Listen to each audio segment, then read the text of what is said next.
अगर आज की स्थिति में बनती है और जिस हिसाब से ये गठबंधन बन रहा है, जिस हिसाब से नीतीश जी और तमाम जी मिलके और कांग्रेस और सब लोग मिलके पूरा एक गठबंधन बन रहा है, पूरा एक 15-17 लोगों का एक पॉलिटिकल सिस्टम बन रहा है, तो मुझे लगता है कि इतना आसान नहीं होगा कि आपकी 14 और 19 तरीके से कि मोदी जी ने कहा और दे दिया। 100% तो नहीं, लेकिन हाँ इतना जरूर है कि 65% या 70% वहाँ बीजेपी का बोलबाला अभी भी रहेगा। लखनऊ की चर्चा तो हमेशा होती है, लेकिन लखनऊ के बगल में एक सीट है, इसका नाम है मोहनलालगंज।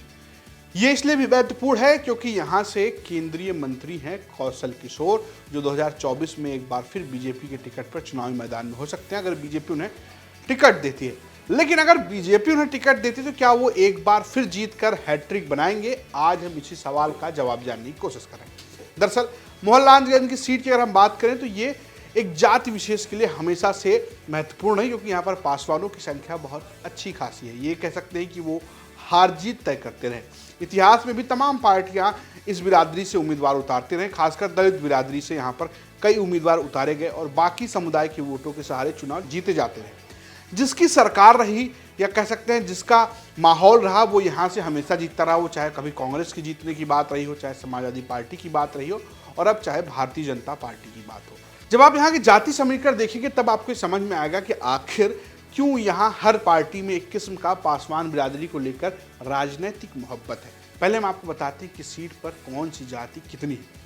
एक अनुमान के मुताबिक मोहनलालगंज सीट पर सबसे ज्यादा संख्या पासवानों की है, जो करीब 4 लाख हैं। इसके अलावा यादव 2,53,000 बताए जाते हैं, जाटव 2,21,000, ब्राह्मण 2,15,000, क्षत्रिय 1,77,000, मुस्लिम 1,50,000 करीब बताए जाते हैं। इसके अलावा मौर्य और लोथ जातियों की संख्या भी अगर मिला दी जाए तो करीब 2.25 लाख की होती है। यानी कि ये सीट ओबीसी दलित बाहुल्य है और यहाँ पर हमेशा कोई दलित, चूंकि आरक्षित सीट है तो यहाँ से दलित उम्मीदवार जीतते रहे हैं, एससी उम्मीदवार जीतते रहे हैं और कोई भी पार्टी जब चुनाव लड़ाती तो उसको खासकर सवर्ण वोट जब मिल जाते हैं, या कह सकते हैं बीजेपी को सवर्ण वोट, गैर यादव ओबीसी वोट मिलता है तो वो चुनाव जीत जाती है। साथ में दलित वोटों का कॉम्बिनेशन समाजवादी पार्टी के लिए ठीक उल्टा है, यादव प्लस मुस्लिम प्लस दलित का कॉम्बिनेशन बनता है तो वो जीत जाती है। अगर आप इतिहास भी देखेंगे तो जिसकी सरकार रही वो चुनाव यहाँ से जीतता रहा है। जैसे कि अगर आप पिछले 4 चुनाव देखेंगे तो समाजवादी पार्टी 2 बार और बीजेपी 2 बार चुनाव जीती। 2019, 2014 में कौशल किशोर यहाँ से चुनाव जीते, जो अभी केंद्रीय मंत्री हैं। इनकी चर्चा तब भी हुई थी जब इनके बेटे और बहू का कांड सामने आया था, गोलीबारी की कांड सामने आया था, उसको लेकर काफ़ी चर्चा में रहे।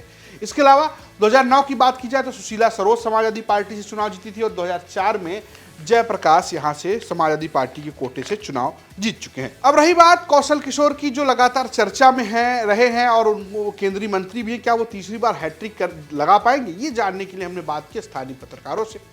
स्थानीय पत्रकारों का क्या कहना है वो सुनिए। मोदी का बीजेपी क्या मोदी का माहौल रहा और उनके नाम पे ही सब कुछ जीता गया। लेकिन मुझे लगता है कि मोहनलालगंज जो सीट है ये डिफरेंट सीट है। यहाँ पर कितनी बार कैलाशपति जी हुई कांग्रेस की, कितनी बार जगन्नाथ कुरेल जी सपा से हुए, अलग अलग किस्म की ये यहाँ पर वो रहा सिस्टम रहा इस सीट का। और इस सीट का मिजाज अलग है क्योंकि इस सीट में पासी बहुत है, लेकिन ये कैलाशपति जी पासी नहीं थी, कुरेल साहब तो कुरेल जी थे ही थे।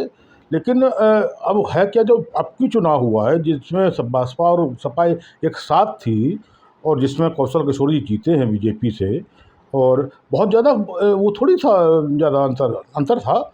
मेरे ख्याल से बीजेपी जीती है करीब 6,39,000 से और सीएल वर्मा सपा से और बसपा से जीते हैं 5 लाख करीब 55-56 हज़ार से और 60,000 वोट पा गए वो निर्दलीय चौधरी RK चौधरी।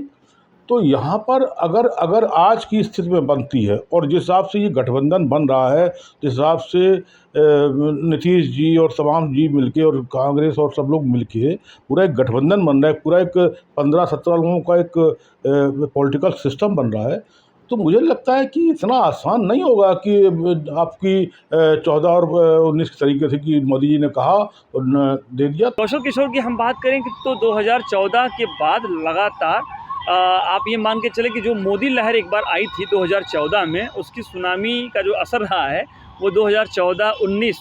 और अगर अभी की आप बात करेंगे तो अभी भी मैं मतलब एक पत्रकार के तौर पर ये बता सकता हूँ, जो उनकी योजनाएं हैं केंद्र की योजनाएं, उसी के बल पर अभी भी मोहनलालगंज में जो एक अंदेशा है वो भी अभी मैं 100% तो नहीं, लेकिन हाँ इतना ज़रूर है कि 65% या 70% वहाँ बीजेपी का बोलबाला अभी भी रहेगा। तो स्थानीय पत्रकारों की माने तो दो जो चुनाव उन्होंने जीते हैं उसमें कहीं ना कहीं मोदी लहर महत्वपूर्ण भूमिका निभाती रही, यानी कि मोदी के कहने पर वोट मिलता रहा।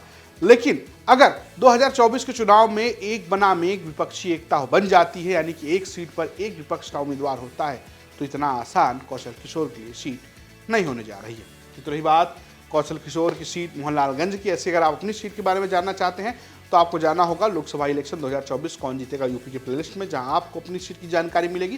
साथ ही साथ वहां की जनता क्या सोचती है इसकी भी जानकारी आपको मिलेगी। स्टोरी लखनऊ से भेजी थी हमारे सहयोगी सत्यम मिश्रा ने, प्रस्तुत किया मैं रजत ने, और कैमरे के पीछे रंजीत। देखते रहिए यूपी तक। नमस्कार।